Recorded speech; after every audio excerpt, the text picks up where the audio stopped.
दोस्तों इन्वेस्टिंग में ऐसा कहा जाता है कि हमें वैसी इंडस्ट्रियों में इन्वेस्टमेंट करना चाहिए जो सनराइज इंडस्ट्री हो, यानी वैसी इंडस्ट्रियां जो फ्यूचर में राइज करने वाली हों, ग्रोथ करने वाली हों। और अभी इंडिया में शायद ही कोई ऐसी इंडस्ट्री है जो ईवी यानी इलेक्ट्रिकल व्हीकल से ज्यादा तेजी से ग्रोथ कर रही है। एक रिपोर्ट के अकॉर्डिंग फाइनेंशियल ईयर 23 में इलेक्ट्रिक व्हीकल की सेल 174% से बढ़ी है। और ये जो एक तरह का रिवॉल्यूशन चल रहा है, इतना बड़ा ट्रेंड चल रहा है, इससे 3 कंपनियों को बेनिफिट हो सकता है, जिसके बारे में हम इस वीडियो में जानेंगे। हम तीनों कंपनियों को एक एक करके जानेंगे। मेरी आपसे रिक्वेस्ट है कि आप इस वीडियो को पूरा जरूर देखिए ताकि आप तीनों कंपनियों के बारे में कंप्लीट इन्फॉर्मेशन ले पाएं। तो आइए वीडियो शुरू करते हैं और सबसे पहले जानते हैं इंडिया में इलेक्ट्रिकल व्हीकल्स की इंटरेस्टिंग हिस्ट्री के बारे में। दोस्तों ज्यादातर लोगों को लगता है कि इलेक्ट्रिकल व्हीकल्स बहुत रिसेंट डेवलपमेंट है, यानी ये नया डेवलपमेंट है ऑटोमोबाइल के सेक्टर में, पर एक्चुअल में ऐसा नहीं है। इंडिया में जो पहली इलेक्ट्रिकल व्हीकल कार थी उसका नाम था लव बर्ड और ये बना था 1993 में। बनाने वाले कंपनी का नाम था एडी करंट कंट्रोल्स लिमिटेड। पर ये लव बर्ड कार उतनी सक्सेसफुल नहीं रही थी और इसके टोटल 25 यूनिट ही बिके थे। गवर्नमेंट इस कार पे 80,000 रुपए की सब्सिडी देती थी, पर जैसे ही गवर्नमेंट ने सब्सिडी बंद किया, लोगों ने इस कार को खरीदना बंद कर दिया और फिर कंपनी ने इसका प्रोडक्शन भी बंद कर दिया। वहीं इंडिया में जो पहली इलेक्ट्रिकल 3 व्हीलर थी इसका नाम था विक्रम सफा। इसे बनाने वाली कंपनी का नाम था स्कूटर इंडिया प्राइवेट लिमिटेड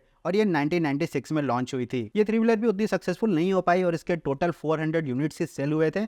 इसकी सबसे बड़ी मेजर प्रॉब्लम ये थी कि हर 41,000 किलोमीटर चलने के बाद बैटरी को चेंज करना पड़ता था, जो काफी कॉस्टली आता था। पर इन फेलियर्स के बाद भी ऑटोमोबाइल इंडस्ट्री में रिसर्च जारी रही और जो इंडिया की सबसे पहली सक्सेसफुल ईवी कार थी उसे लॉन्च किया था रेवा इलेक्ट्रिक ने। ये कार मॉडल काफी सक्सेसफुल हुआ और इसे देखते हुए महिंद्रा एंड महिंद्रा कंपनी ने रेवा इलेक्ट्रिक कंपनी को खरीद लिया और आज यही company Mahindra electrical mobility limited के नाम से जानी जाती है। और आज के टाइम पर इंडिया इलेक्ट्रिकल व्हीकल्स की कैटेगरी में सबसे बड़ा मार्केट बनता जा रहा है। फाइनेंशियल ईयर 2020 में जहां इंडिया में टोटल 1,70,000 इलेक्ट्रिकल व्हीकल की सेल हुई थी, वही ये नंबर फाइनेंशियल ईयर 23 में बढ़कर 12.5 लाख हो गया है। और इस तेजी से बढ़ते हुए ईवी इंडस्ट्री से जिन 3 कंपनियों को फायदा हो सकता है, चलिए अब हम उन्हें एक एक करके जानते हैं। तो पहली कंपनी जिसे इस ट्रेंड से फायदा हो सकता है उसका नाम है Rajratan global wire limited. Company की शुरुआत हुई थी 1989 में और कंपनी का जो हेडक्वार्टर है वो इंदौर में है। कंपनी मेनली 2 तरह के वायर बनाती है, एक को कहते हैं टायर बीड वायर और एक को कहते हैं high carbon steel wire. Tyre Beed wire का जो यूज है वो टायर के मैन्युफैक्चरिंग में होता है, टायर को स्टडी लुक देने के लिए और टायर की लॉन्जिविटी को बढ़ाने के लिए। और जो हाई कार्बन स्टील वायर है, जिसे ब्लैक वायर भी कहते हैं, उसका यूज ऑटोमोबाइल इंडस्ट्री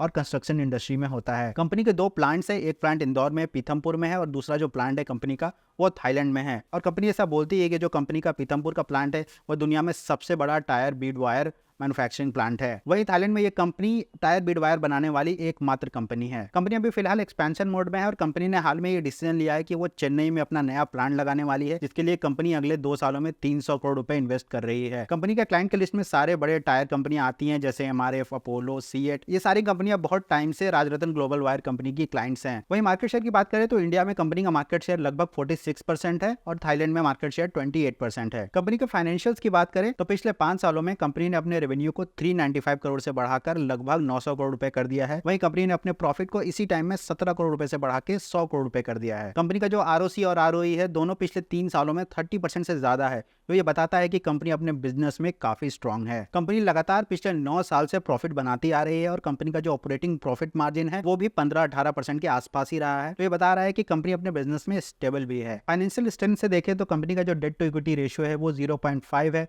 और कंपनी का इंटरेस्ट कवरेज रेशियो 6 से ज्यादा है, जो ये बता रहा है कि कंपनी बैलेंस शीट से काफी स्ट्रांग है और किसी भी फाइनेंशियल प्रॉब्लम में आने के चांसेस बहुत ही कम है। कंपनी के वैल्यूएशन की बात करें तो कंपनी का जो पी रेशियो है वो अभी 50 है, जबकि कंपनी का जो 3 साल का मीडियन पी रेशियो था वो 31 था। वही इंडस्ट्री जो पी है वो भी 21 है, यानी जो कंपनी का पी रेशियो है उसके 3 साल के मीडियन पी रेशियो और उसके इंडस्ट्री के पी रेशियो से भी बहुत ज्यादा है। वहीं कंपनी का जो पीजी रेशियो है वो भी 1 से ज्यादा है, 1.13 के आसपास है। अगर पीजी रेशियो 1 से कम होता है तो ये माना जाता है कि कंपनी अपने ग्रोथ के कंपैरिजन में थोड़ी सी अंडर वैल्यूड है, पर यहाँ क्योंकि ये रेशियो 1 से थोड़ा सा ज्यादा है तो कंपनी थोड़ी सी ओवर वैल्यूड तो जरूर है। दोस्तों अगर आप भी किसी कंपनी का डिटेल एनालिसिस करना सीखना चाहते हैं तो इसके लिए आपको 2 चीजें आनी चाहिए। पहला है कि एनुअल रिपोर्ट को कैसे पढ़ना है और दूसरा है कि फाइनेंशियल स्टेटमेंट को कैसे समझना है। हमने इन दोनों टॉपिक्स के ऊपर काफी डिटेल कोर्स बनाया हुआ है जो हमारे ऐप में अवेलेबल है। दोस्तों दूसरी कंपनी जिसे इस ट्रेंड से बेनिफिट हो सकता है उसका नाम है फाइम इंडस्ट्रीज। ये कंपनी स्टार्ट हुई थी 1989 में और कंपनी का हेडक्वार्टर है Delhi. Company mainly auto industry के लिए एलईडी लाइट्स और रियर व्यू मिरर्स बनाती है। कंपनी का जो 99% रेवेन्यू है वो ऑटो इंडस्ट्री से आता है, उसमें से भी 96% जो रेवेन्यू है वो सिर्फ 2 व्हीलर कैटेगरी से आता है। कंपनी अपने इंडस्ट्री इंडस्ट्री में एक बहुत ही ज्यादा डोमिनेंट प्लेयर है। और टू व्हीलर गाड़ियों की बात करें तो हेडलाइट्स में कंपनी का मार्केट शेयर 40% है, वहीं जो टू व्हीलर की बैकलाइट्स होती हैं उसमें कंपनी का मार्केट शेयर 90% है। कंपनी ने अपने लेटेस्ट क्वार्टरली रिजल्ट के इन्वेस्टर प्रेजेंटेशन में ये बताया था कि कंपनी का जो पूरा फोकस है अभी वो ईवी सेगमेंट पे है और कंपनी इसमें फर्स्ट मूवर एडवांटेज गेन करना चाहती है और ईवी इंडस्ट्री के लिए नए नए प्रोडक्ट्स को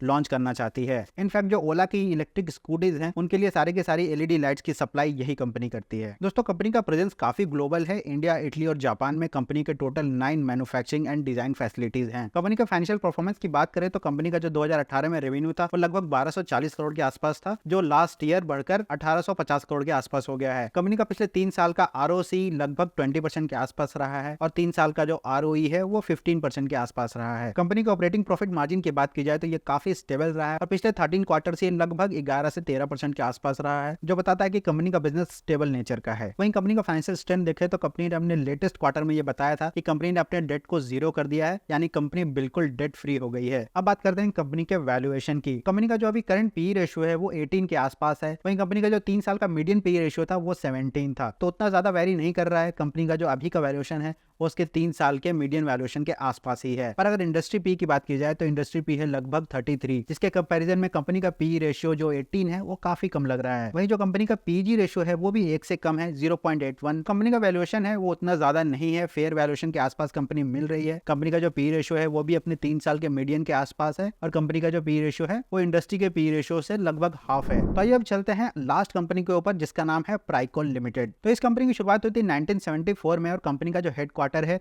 वो कोयम्बटूर तमिलनाडु में है। कंपनी मेनली ऑटोमोबाइल इंडस्ट्री के लिए ड्राइवर इंफॉर्मेशन सिस्टम बनाती है और कंपनी का जो इंडिया में मार्केट शेयर है वो 50% से भी ज्यादा है। वहीं अगर सिर्फ कमर्शियल व्हीकल्स की बात करें तो उसमें कंपनी का मार्केट शेयर 70% से भी ज्यादा है। और जो टीवीएस की इलेक्ट्रिकल व्हीकल है जिसका नाम iQube है, उसके लिए ड्राइवर इंफॉर्मेशन सिस्टम की सप्लाई प्राइकॉन ही करती है। कंपनी का मेन फोकस है कि वो टू व्हीलर कैटेगरी में लीडर बने, इसलिए जो कंपनी के लार्जेस्ट क्लाइंट्स हैं वो इंडिया के सभी बड़े टू व्हीलर मैन्युफैक्चरर्स हैं। कंपनी ने ईवी इंडस्ट्री के लिए बहुत सारे नए नए प्रोडक्ट्स भी सोच रखे हैं। कंपनी ने अपने लेटेस्ट क्वार्टर में बताया था कि कंपनी ईवी इंडस्ट्री के लिए काफी रेडी है और अगले 3-4 सालों में कंपनी 600-700 करोड़ रुपए का इन्वेस्टमेंट करने वाली है, जिससे वो ईवी इंडस्ट्री के गाड़ियों के लिए नए नए प्रोडक्ट्स डेवलप कर सके। कंपनी का टोटल 9 मैन्युफैक्चरिंग प्लांट्स हैं, जिसमें से 8 इंडिया में है और 1 प्लांट इंडोनेशिया में है। और कंपनी अपने प्रोडक्ट्स 45 से ज्यादा कंट्रीज के ऑटोमोबाइल मैन्युफैक्चरर्स को सेल करती है। कंपनी खासकर अपने इनोवेशन और प्रोडक्ट डेवलपमेंट पे काफी ध्यान दे रही है और हर क्वार्टर में कंपनी नए नए प्रोडक्ट्स लॉन्च करती जा रही है। खासकर कंपनी का ध्यान ईवी इंडस्ट्री में नए प्रोडक्ट्स लाने का है, जिसके लिए कंपनी ने बहुत सारी विदेशी कंपनियों से टाई अप भी किया है। फाइनेंशियल परफॉर्मेंस की बात करें तो 5 साल पहले कंपनी का जो रेवेन्यू था वो 1350 करोड़ के आसपास था, जो इस साल बढ़कर लगभग 2000 करोड़ हो चुका है। कंपनी 5 साल पहले लॉसेस बना रही थी, पर अब कंपनी टर्न अराउंड करके प्रॉफिट बनाने लगी है और इस साल जो कंपनी का प्रॉफिट था वो था लगभग 125 करोड़ रुपए। ये कंपनी भी अपने बिजनेस में काफी स्टेबल लग रही है। पिछले 12-13 क्वार्टर से कंपनी का जो ऑपरेटिंग प्रॉफिट मार्जिन है